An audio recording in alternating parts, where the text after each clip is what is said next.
हमारे प्रियात्मन, ओम स्वस्तिअस्तु।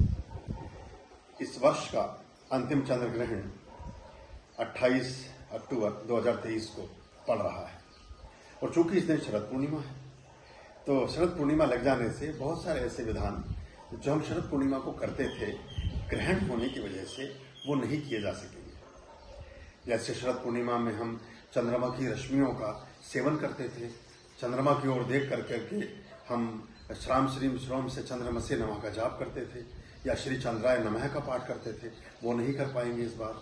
या हम गाय के दूध और चावल और केसर से मिश्रित खीर को बना करके हम रात को चांद की रोशनी में रखते थे, वो इस वर्ष नहीं रख पाएंगे, इस दिन नहीं रख पाएंगे, क्योंकि वो जो अमृत योग है वो ना हो करके इस बार वो विषाक्त योग में परिवर्तित होगा, तो स्वास्थ्य में लाभ देने के स्थान पर हानि कर सकती है। ये हम ध्यान रखेंगे।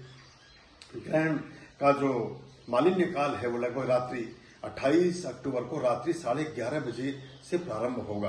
ग्रहण का जो स्पर्श काल है वो 1:04 से होगा और ग्रहण जो समाप्त हो जाएगा मोक्ष काल वो 2:24 पर हो जाएगा।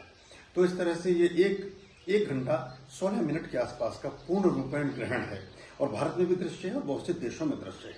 और जब दृश्य है तो इससे संबंधित बहुत सारे विचार भी और बहुत सारे उपाय भी हमें करने पड़ेंगे और वो हमें करने चाहिए। गर्भणी स्त्रियां जो हैं वो किसी चाकू आदि का प्रयोग ना करें, नुकीली चीजों से कुछ काटे वाटे नहीं, कुछ कपड़े ना सिलें, कोई सुई धागे का ऐसी चीजों का प्रयोग ना करें और भी भोजन आदि ना करें, ऐसा बनाकर भोजन ना रखें, दूध आदि का प्रयोग ना करें, मैथुन आदि से बचें, तेल का सेवन ना करें, इस तरह की बातों से बचें और कोशिश करना चाहिए कि ग्रहण के स्पर्श काल से पहले स्नान करके और बाद में भी स्नान कर लेना चाहिए।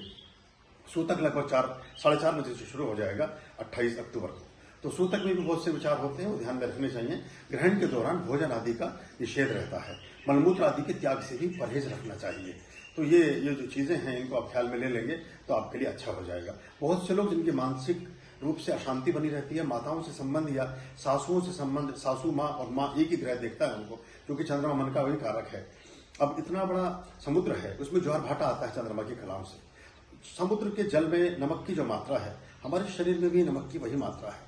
तो समुद्र में इतना बड़ा तूफान आता है ग्रहण से, तो हमारे जीवन में भी चंद्रमा की गतियों से कुछ न कुछ प्रभाव आता ही है।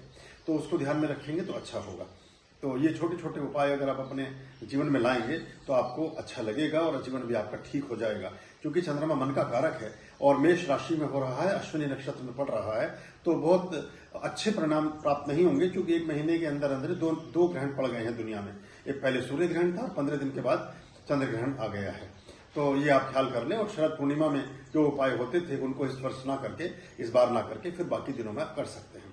चंद्रमा की कलाएं घट जाती हैं, लेकिन अगले दिवस यानी 29 अक्टूबर की रात में भी चाहें तो ये खीर वाला उपाय आप कर सकेंगे, लेकिन 28 को नहीं कर सकते हैं। ख्याल रखिए, आपके जीवन में सब कुछ शुभ हो।